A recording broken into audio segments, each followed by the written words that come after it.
Si vous avez vu le titre de la vidéo, si vous êtes sur cette vidéo, vous savez de quoi je vais parler. La situation à Tottenham est catastrophique, on peut clairement le dire. Je vais pas faire une intro trop longue, on va parler de la situation à Tottenham. J'ai vraiment écrit 5 pages sur mon carnet pour faire un point dessus. On va parler de tout, du coach, des joueurs, du président, on va parler de tout. Donc c'est parti pour le débrief de la situation à Tottenham ces derniers mois.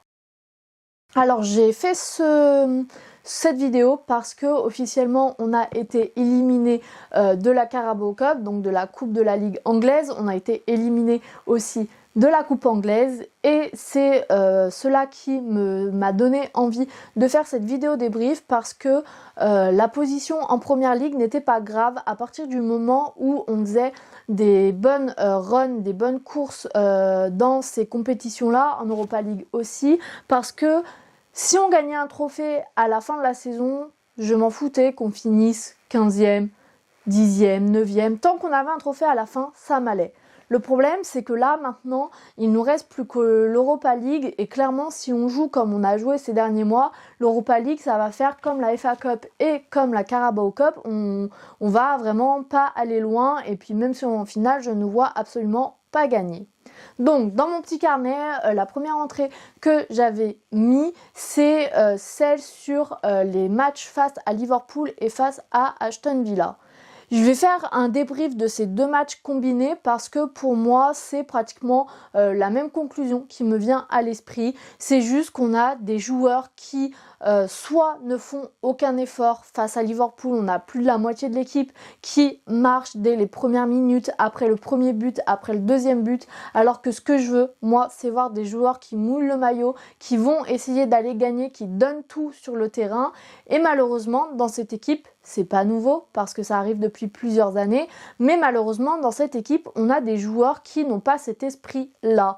Si je remonte plus loin, pour les derbies face à Arsenal, pour moi cette saison, si on les perd, c'est tout simplement parce que Arsenal comprennent l'enjeu de ce match-là, se donne à 100%, alors que Tottenham, pareil, toujours pareil, on marche, on met pas d'envie, on est gentil quand on joue et ça c'est plus possible face à Liverpool et à Aston Villa. C'était les deux matchs les plus importants de notre saison et on a des joueurs qui ne sont absolument pas concernés. Quand on regarde le match face à Liverpool, ce n'est tout simplement pas possible de ne pas cadrer pendant tout le match. Qu'on ne réussisse pas à marquer, c'est une chose, ça peut arriver, on n'a pas forcément des joueurs en attaque qui sont très en confiance, donc ça, je peux encore l'excuser. Mais qu'on ne tire même pas de tout le match, bien que ce soit Liverpool, bien qu'on ait beaucoup de blessés, c'est tout simplement pas possible. Face à Aston Villa, c'est la même chose, le premier but, on ne peut pas encaisser le premier but aussi tôt dans le match et après, il ne peut pas ne pas y avoir de réaction derrière, c'est tout simplement pas possible et malheureusement, c'est ce qui est arrivé. C'est arrivé 2 fois de cette semaine, mais c'est arrivé les matchs d'avant aussi, donc cette attitude tout simplement ne me plaît pas du tout. En plus de ça, et ça va faire une transition pour le point d'après, c'est qu'on a des joueurs qui semblent perdus sur le terrain. On a des joueurs qui semblent ne pas savoir faire de passes, qui ne semblent pas savoir où se positionner, qui sont mal positionnés défensivement, qui n'arrivent pas à se trouver, qui font des mauvais centres. Rien ne va actuellement et pour moi ça c'est à imputer au coach parce que oui, Postecoglou, j'ai voulu y croire, je l'ai soutenu je pense plus longtemps que certains et parce que vraiment j'avais envie d'y croire et tous les problèmes ne sont pas que sur lui, c'est pas lui le responsable à 100%, mais force est de constater que déjà, de une, on ne peut pas continuer comme ça. Et de deux, j'ai l'impression qu'il fait rien pour aider ses joueurs alors que c'est à lui de trouver des solutions, c'est à lui d'essayer de redresser la situation et j'ai l'impression qu'il ne fait rien parce qu'on continue à avoir des joueurs qui ne jouent pas à leur position, que ce soit Gray ou Kulusevski qui jouait plutôt bien quand il était plus axial et maintenant il a été reporté sur un côté, ça marche plus du tout et Postecoglou s'entête là-dessus. Gray c'est un très bon défenseur mais j'aimerais bien le voir jouer au milieu quand même si on n'a pas forcément beaucoup d'autres possibilités en défense, j'aimerais bien qu'on trouve un moyen de le faire jouer à son poste au milieu de terrain. Postecoglou continue à faire jouer Son pendant pratiquement 90 minutes à chaque match alors que Son n'est plus au niveau, n'arrive plus à rien. Encore face à Aston Villa, il fait sortir Moore, alors qu'il certes n'était pas incroyable non plus, mais pour moi c'était pas le premier joueur à sortir quand on a Son à côté. Faire rentrer Bissouma, c'était très bien parce qu'on avait besoin de renfort au milieu, mais tu fais pas sortir Moore, tu fais sortir Son parce que Son, ça ne va plus du tout. Plus le temps avance et moins ça va. Donc vraiment, pour moi, il y a tout ça, toute cette gestion de joueurs qui n'est pas possible. Et le deuxième point, tout simplement, je suis pas forcément à 100% pour le virer, mais le deuxième point qui vont tendre à changer de coach, c'est que tout simplement, on peut pas continuer à jouer comme ça. On est actuellement dans les dernières places du classement. Si on continue à perdre des matchs, la relégation, on va pas passer loin, voire on va y aller. Donc pour moi, c'est une autre raison qui fait qu'on doit changer de coach, c'est tout simplement on peut pas continuer comme ça. Si on veut sauver ce qui reste à sauver de la saison, il reste plus grand chose, mais jouer le maintien, ça fait partie d'un des objectifs malheureusement, on va devoir se réveiller, on va devoir changer quelque chose parce que si on continue à perdre tous nos matchs jusqu'en mai, la relégation, on va y aller tout droit. Et donc pour moi, c'est ces deux raisons qui font que oui, pour moi, il est temps de changer de coach. Malheureusement, j'aurais aimé qu'on finisse avec lui, mais sa non-remise en question, sa gestion des joueurs, de l'effectif de l'équipe, c'est tout simplement pas possible. Et puis oui, la situation veut qu'il faut qu'il y ait un déclic, faut qu'il y ait quelque chose qui se débloque parce que sinon, on va vraiment très mal finir la saison. Donc voilà. Je sais pas trop pour qui le remplacer parce que déjà il n'y a pas beaucoup de choix sur le marché et en plus qui va vouloir venir dans cette situation là, qui va avoir envie de venir à Tottenham dans la situation qu'on connaît, c'est pas facile mais il va falloir quand même qu'on fasse ce travail là, quitte à finir la saison avec Mason, pourquoi pas, mais en tout cas on peut pas continuer comme ça tout simplement. Le deuxième point que je voulais aborder et que j'ai marqué dans mon carnet, c'est les joueurs parce que comme je l'ai dit, pour moi Postecoglou n'est pas à 100% coupable parce que les joueurs qui ne se donnent pas à fond sur le terrain, ça typiquement Postecoglou, il ne pourra rien y faire. C'est le rôle d'un coach, mais on sait que dans ce club c'est particulier. Conte n'a rien réussi à faire par rapport à ça, Mourinho non plus. Donc pour moi il y a vraiment les joueurs qui doivent prendre conscience que c'est pas possible de continuer comme ça, que soit ils doivent partir, soit ils doivent donner tout à 100%, mais qu'on peut pas rester dans cet entre-deux. Si je commence avec Son, alors oui c'est un très grand joueur du club. On pourrait peut-être le qualifier de légende, mais c'est aussi à lui de réaliser qu'il n'a plus le niveau, qu'il n'a plus les jambes, qu'il n'a peut-être plus la tête non plus à ce niveau que demande la Première Ligue. Mais c'est tout simplement pas possible de continuer et d'espérer aller gagner des choses avec Son titulaire à tous les matchs, parce qu'encore face à Aston Villa, il rate des choses quand même assez impensables. Sur l'image que je mets à l'écran, normalement, le Son d'il y a 2-3 saisons avec Kane, il mettait la balle dans la cage et là, ça fait une balle dans les mains du gardien et ça, c'est tout simplement pas possible. Alors, je le dis ça en étant calme et en respectant ce que Son a fait pour le club, mais c'est aussi à nous, à lui, au coach, au président de réaliser que tout simplement Son, ça ne marche plus dans cette équipe, qu'il n'arrive pas à redresser le niveau. C'est pas le seul qui n'est pas au niveau, on a plein de joueurs qui soit ne se donnent pas à fond, soit ne sont plus au niveau, mais c'est pour ça que pour moi il faut faire un vrai ménage. On a commencé à le faire cet été, le problème c'est qu'on continue de recruter des joueurs qui soit n'ont pas la tête au club, soit n'ont pas le niveau, donc pour moi en fait il n'y a rien qui avance parce qu'on remplace des mauvais joueurs par d'autres mauvais joueurs, donc pour moi il y a vraiment aussi un problème au niveau de la mentalité des joueurs et ça j'ai un peu de mal à voir qui pourrait le changer parce que quand on voit que Conte et Mourinho n'y sont pas arrivés non plus, je vois pas trop, à part une prise de conscience de leur part à eux, je vois pas trop qui d'autre pourrait améliorer ce point-là. Et maintenant, ça m'amène au dernier point de cette revue d'effectifs un peu. Et c'est donc le moment de parler de Lévy, de la cellule de recrutement, de tout ça, de un peu les têtes au club. Et ça, typiquement, oui, je suis d'accord que Lévy a soutenu Ange Postecoglou plus que ce qu'il a fait avec Conte et Mourinho. Mais pour moi, encore une fois, il y a 2 points à développer là-dessus. Le premier point, c'est que oui, génial, il a acheté des joueurs assez chers, sauf que si on regarde cet été, on a mis beaucoup d'argent sur des jeunes joueurs, donc des joueurs qui ont 18 ans, qui sont Gray notamment, et c'est très bien pour le développement du club, pour les années à venir.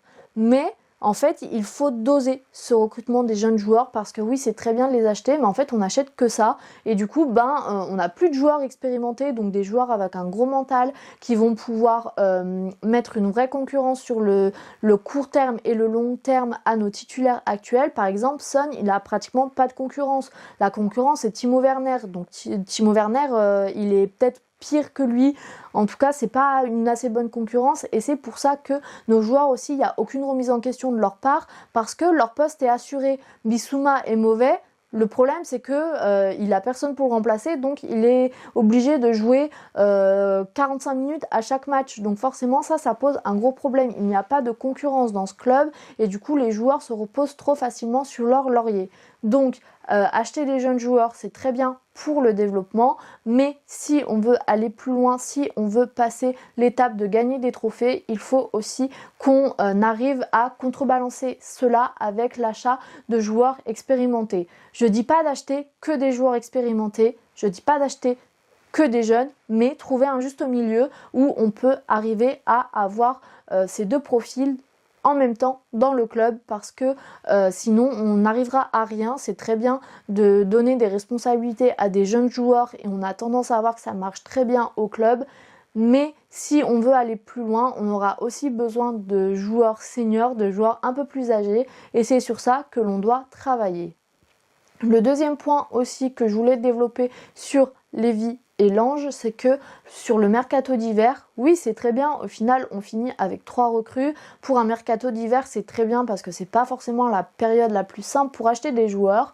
Le problème c'est que on a acheté nos 2 dernières recrues en toute fin de mercato.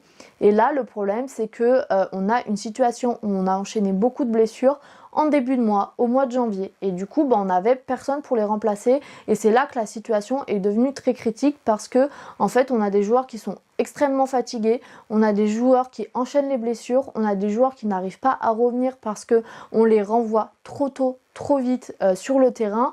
Et moi, en fait, c'est ça qui me pose problème sur le mercato d'hiver, c'est que pour moi, ça a été un bon mercato, mais qui est arrivé trop tard. Si on avait réussi à recruter, tel c'est particulier, mais par exemple Danso, on aurait pu essayer de le recruter en début, en milieu de mercato, ça nous aurait peut-être évité de perdre 1 ou 2 matchs. Pour la PL, ça aurait pu être plutôt pas mal. Après, oui, si on parle que des joueurs qu'on a achetés, pour moi le mercato c'est un petit 7 sur 10 parce que les joueurs amènent quelque chose. Mais pour moi ce qui fait que c'est pas un mercato idéal, c'est que c'est arrivé beaucoup trop tard.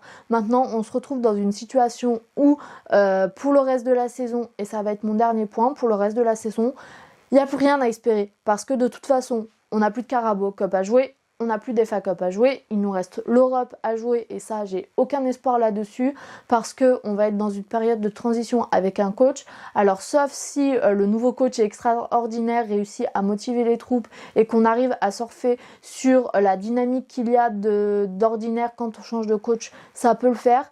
Mais on aura toujours les mêmes joueurs avec toujours ce mental un peu défaillant dans les grands matchs. Donc pour moi, la saison elle est finie, on est début février, il n'y a plus rien à attendre. La première ligue de toute façon ça fait 6 mois qu'il n'y a plus rien à en attendre. L'Europa League on va quand même avoir de grosses équipes en face de nous. Donc j'ai pas forcément beaucoup d'espoir non plus. Donc en fait tout simplement à cause de tout le monde au club. Je vais pas mettre une responsabilité plus à quelqu'un qu'à un autre, mais à cause des joueurs, du coach et du président, la saison, on est en février et elle est finie déjà depuis 6 mois et c'est tout simplement pas possible parce que j'avais envie de vous croire à ce projet, mais force est de constater que on n'est pas un club à projet parce que franchement je sais pas où on va. Je pense qu'on va bien tout droit dans le mur, mais je ne sais pas comment redresser la situation. Je ne sais pas quel coach engager pour redresser cette situation. Je ne sais pas ce qu'il faut dans ce club. Je sais plus. C'est la première fois que je ne vois vraiment pas où on peut aller parce que peu importe le coach, peu importe sa vision de jeu, on n'y arrive pas.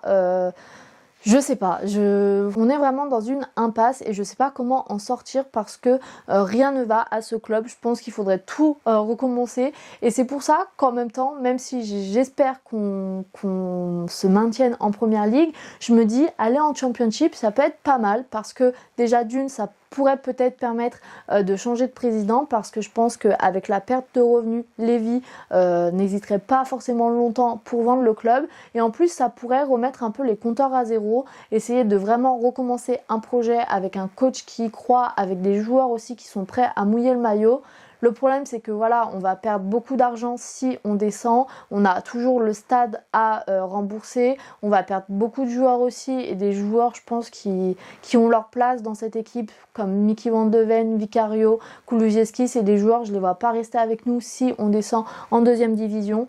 Mais voilà, pour conclure cette vidéo, je voulais la faire parce que je pense que j'avais besoin un peu de déverser tout ce que j'avais en tête. Mais c'est vrai que la situation est quand même très critique parce que vraiment je ne sais pas où on va dans ce club-là, avec cette équipe-là, avec ce coach, avec ces joueurs, avec ce président. Je ne sais pas où on va, je ne sais pas comment redresser la situation et avec qui. Mais bon, on verra bien dans les semaines qui viennent déjà si on a un nouveau coach et qui.